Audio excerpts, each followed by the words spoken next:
Talk about Aaron Jones a little bit here. Aaron Jones, obviously, after the game, told reporters that with 2 yards, him and AJ would have been able to get it. You give him 3 opportunities at it. And there's no reason for us not to believe Aaron Jones. And there's no reason for Aaron Jones to say that if he actually believes that, which he should. There's a stat coming out about Aaron Jones that he is currently averaging 6.39 yards per carry. That's the best in the entire NFL. He ranks tied for 19th in rushing attempts with 61. That's via Matt Schneidman. Hey, Schneidman. Atta baby. Way to go, Schneid. Way to go, Schneidman. Hey, let's go reporting, Schneidman. Hey, baby Schneid. Stir in the pot. Hey, we appreciate you, Schneidman. Like Well, I don't think give him the goddamn ball is what everybody's saying. A.J. Dillon's also having an incredible year, and Aaron Jones is getting obviously frustrated. After week 1, everybody was saying, can't have 4 targets or whatever for Aaron Jones. Can't do it. We got to get better. We got to get better. And then somehow it gets lost in the mix. A.J., why does that happen, you think, with Aaron Jones? He's an incredible fucking football player.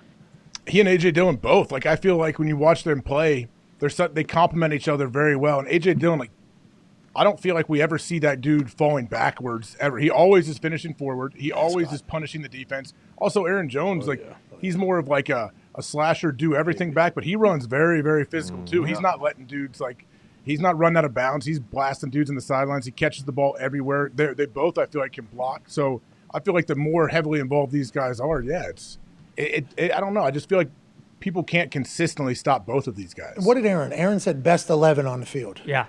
Yesterday, because he was talking about Big Dog. Yep. The week before, he was talking about Cobb. Romeo Dobbs, he seems like both running backs he's complimented. Yep. It's almost like, hey, LaFleur, why don't you go into the little drawing book, okay? Let's get a little creative. Let's do this over a Zoom call. Let's get 2 backs in here. Let's get fucking 2 tight ends with Tunyon and fucking Big Dog. Let's get Cobb. Let's get Dobbs out here. And let's figure out how to use our best players. Why do you think some play callers get lost in the middle of a game and maybe forget about a guy? Do you think it's just situational, Darius? Do you think it's on purpose? Do you think that some people can't see what we can see? Like, do you think LaFleur thinks differently of Aaron Jones, or it just gets lost in the mix almost? I think that's ultimately what separates the okay ones from the good ones from the great ones. Play callers? Yeah, the ones that can, the play callers that can adjust, that can kind of feel, okay, how's this game? Okay, we had a plan, but this defense, their plan is better, so now we have to move on to plan B or C. But to that point of that tweet, he's averaging over 6 yards a carry. Yeah, he's 19th because he's obviously splitting carries with Dillon. It's kind of similar to what's going on in Dallas. Like Pollard, it's always, every game he has a big run, so people are like, hey, he needs to be running back 1. He should be getting 25 carries. But we're playing against that offense.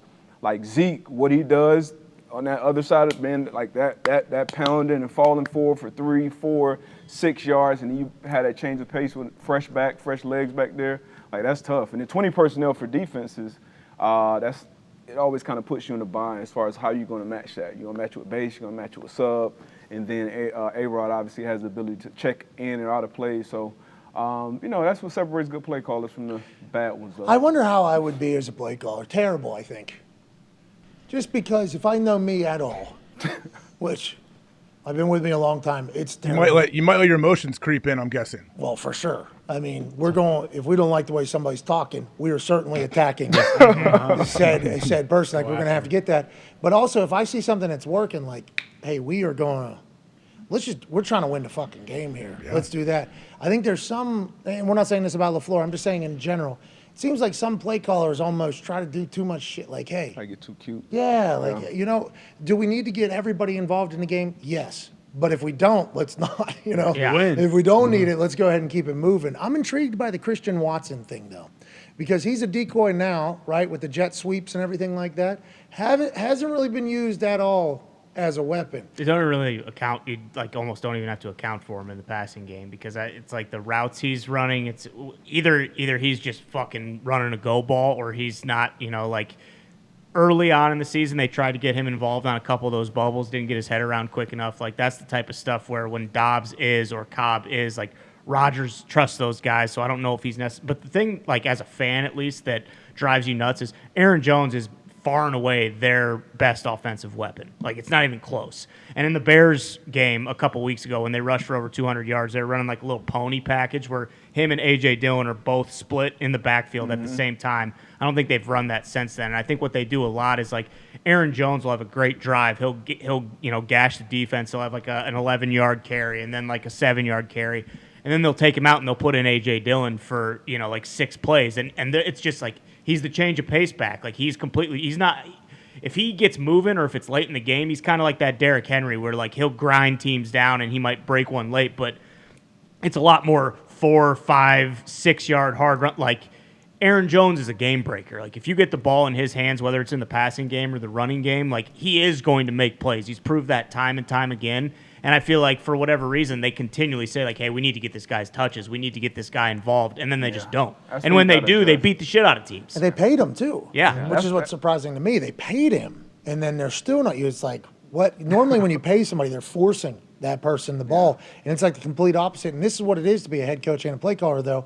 Everybody's going to question everything if you're not winning every single. Sports science gets involved as well, too, as far as how many touches, how many carries, all this thing for the whole season. Because obviously they're looking for the season, for the playoffs. They're expected to be in the playoffs, make a run.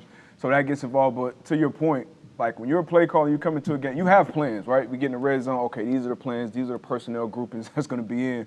But if Aaron Jones is just having one of those days, sometimes, hey, we just got to switch it up. Like, put him in there. Let's keep feeding him. And that goes for anybody. Receivers, hey, we got this. This was the plan, but, hey, it's 36.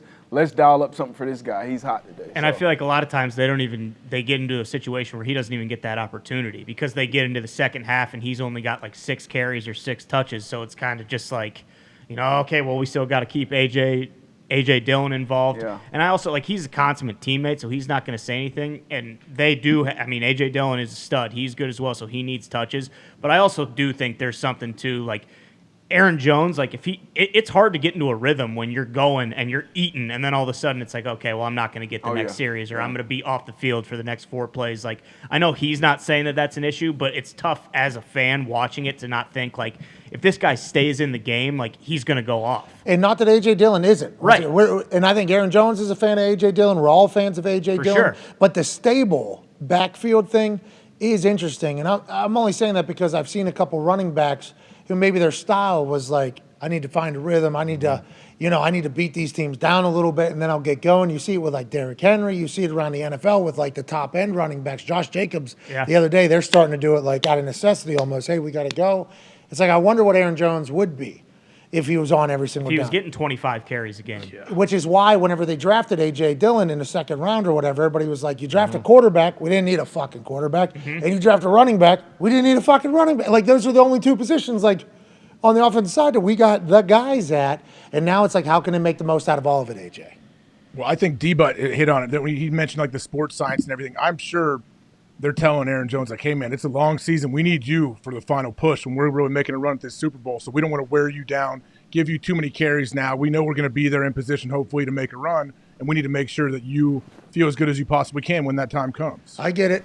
Hey, I get it. That makes sense. But also, you can't be hamstringing yourself saying that and then, like, all right, so we're only going to give you 8 touches today. You're our best player on offense, but we need you healthy, so we're only going to give you fucking 10 opportunities. I think some of these coaches honestly get so locked into the game, into the moment, and after the game is over, like, oh, shit, like, I only got this guy this many plays or that. I think it was Frank who early on, like, they didn't expect somebody to play or something like that, and they didn't adjust the game plan from, like, the practice week, which is wild to me. I think Naheem Hines had, like, the first catch of the game for, like, 17 yards. Yeah. And then he didn't get any more touch for the rest of the game. So you gotta have a plan, obviously, and we go through, same formations, plan, shift, and that's the game plan for the week. Like, you kind of know third down, like, okay, this is what the team are. We're getting bunches, we're getting stacks, we're getting this. Rarely do they fully, completely adjust, but I think it's certain times where they should do more of that, and I think that's what the best ones do. Hey, that's what the Patriots defense does, right? They got like 4 different game plans going into the week, and then the quarterback's like, all right, we got them figured out. And then the second quarter comes, it's like, what? Different.